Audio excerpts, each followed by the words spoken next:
last week we talked about gyroscopes, and I had actually mirrored a gyroscope video done by John Savage where he addressed the issue of whether or not the gyroscopes that we have are capable of detecting the 15 degree per hour motion or rotation of the Earth. He contacted the manufacturer, and the manufacturer said no, but then of course the manufacturer also admitted that they had never even tried to do that, but it was his opinion that it couldn't be done. So John didn't really want to accept that, so he wanted to put it to the test. So what he did essentially is he took the gyro, the entire mechanism, and he put it on top of a 24-hour clock mechanism, which of course would show the rotation as 15 degrees per hour, okay? And which is a very, very slow moving thing. And of course the detractors have been, no, the gimbals are too restricted, you can't do that, it'll never show up anything, yada, yada, yada, yada. Well, it turns out that the gyroscope not only did detect that movement, but it did it accurately, which was amazing. And of course the detractors like Slice Barcane came back and said, oh no, it's the cord caused this to happen. And Slice Barcane even went as far as to say that what he was actually picking up was the movement of the Earth. which is beyond ridiculous. He also had some other criticisms saying that, you know, when John was talking about the bearing that it was mounted into, John doesn't apparently understand what a bearing is. He thinks that the only kind of bearings there are, you know, ball bearings, but, you know, there's journal bearings, which is in fact what this is. On the bottom of this thing is called a journal bearing.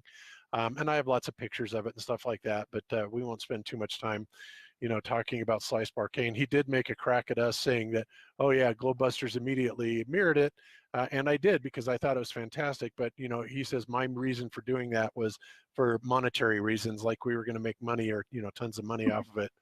The guy's just an idiot, I'm telling you. But whatever. So anyway, so one of the things that you know, this test, you know, you can see the cord on this, and we did see the precession, we did see the apparent drift, okay, which was great because the clock mechanism was underneath it. So then, and we won't go to that one, let's go up to the next one.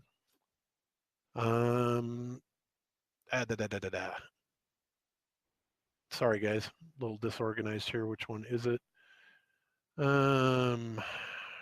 So many tabs. Okay, so after the criticism, basically, you know, about the wire and everything and too much weight on the gimbals, yada, yada, yada, John redid the experiment, and lo and behold,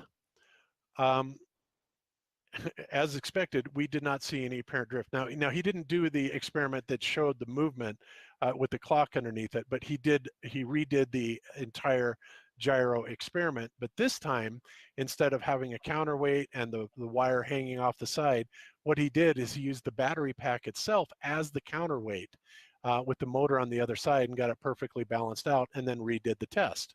Okay, all fine and dandy. That's cool. And by the way, by doing it this way, by eliminating the counterweight, he was able to reduce the weight of the gyro on the gimbals by a full 25 grams, okay, which is almost a full ounce. That makes a big, big difference, which theoretically would have made it even more sensitive because you would have less load then on the gimbals and the, you know, the journal bearing, if you will, down there. So he redoes this test just like Rob Durham has done and everything, and he runs it for a full hour, and it's running for a full hour. And as you can see, if I do this whole thing, and the whole video is available, not one iota of drift or precession is recorded. And yet we know full well that the gyro is capable of it no matter what the manufacturer or anybody else says, because he put that to the test. All right. So lo and behold, he redoes it, even with lighter weight on the gimbals, and absolutely zero drift whatsoever. Now, this is just to show you guys what kind of idiotic debunkers we're dealing with. The first thing that Slice Barcane comes back with is, sorry, but now you have more weight and thereby more friction on the gimbal which of course is complete nonsense, ignoring completely that John very clearly stated that it's 25 grams lighter, you know. So this is the kind of BS that the trolls will come up with, because, you know, if somebody doesn't watch or listen to the whole thing, like obviously Sly did not, they're going to read this and go, oh, yep, sure enough, if they're already biased towards it, this guy must be right, because he says there's more weight and more friction, which is complete nonsense, when in fact the total opposite is true. And I can go into several more mistakes that Mr. Sparkane has made, but since we're running short of time, I'm not really going to do that. But I did want to bring this. Let's be honest, though, that globe believers don't make mistakes. So just, you know, This Yeah, is check. true. This is very true. yeah. Perfect.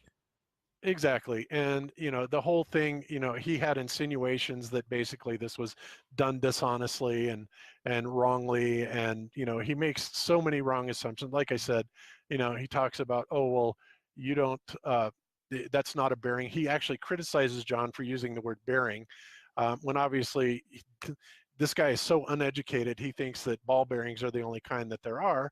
But of course, there are many types of bearings, and this one being a journal bearing. And if you guys don't know what that is, here's a journal bearing. Gee, doesn't that look exactly like what is on the gyroscope?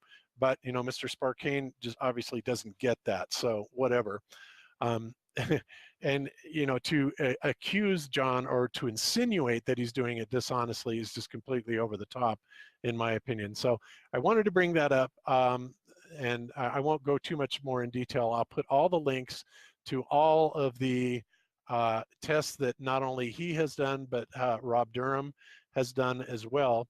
And I will also even try and put a little bit of note of what the ball earthers do think is a good experiment, which is crazy. It was, they think that this is a good experiment done by this garbage gamer who claims that the gyro compass is showing the effect of Earth rotation, which is complete and utter nonsense, because what he's highlighting in this is essentially what Rob Durham was highlighting when he found that when you suspend the gyro freely, it will oscillate back and forth.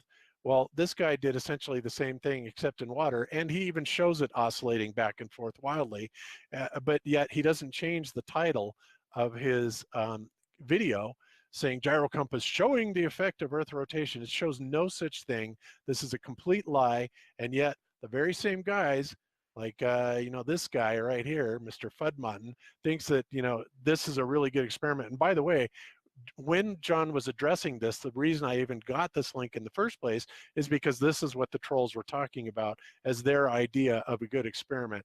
And this is the most ridiculous, insane, retarded experiment I have ever seen in my life. And there's nothing accurate about this at all. And even the guy, he shows it just oscillating back and forth, back and forth, and back and forth. It doesn't show anything. And yet, the title of it is The Gyro Compass Showing the Effect of the Earth's Rotation. Horse hockey. It's not showing anything of the kind. And I will put these links in, and you guys can go in and make the appropriate comments and use your own discernment. Look at it and see if you don't think the same thing. So that's what I wanted to say about that. And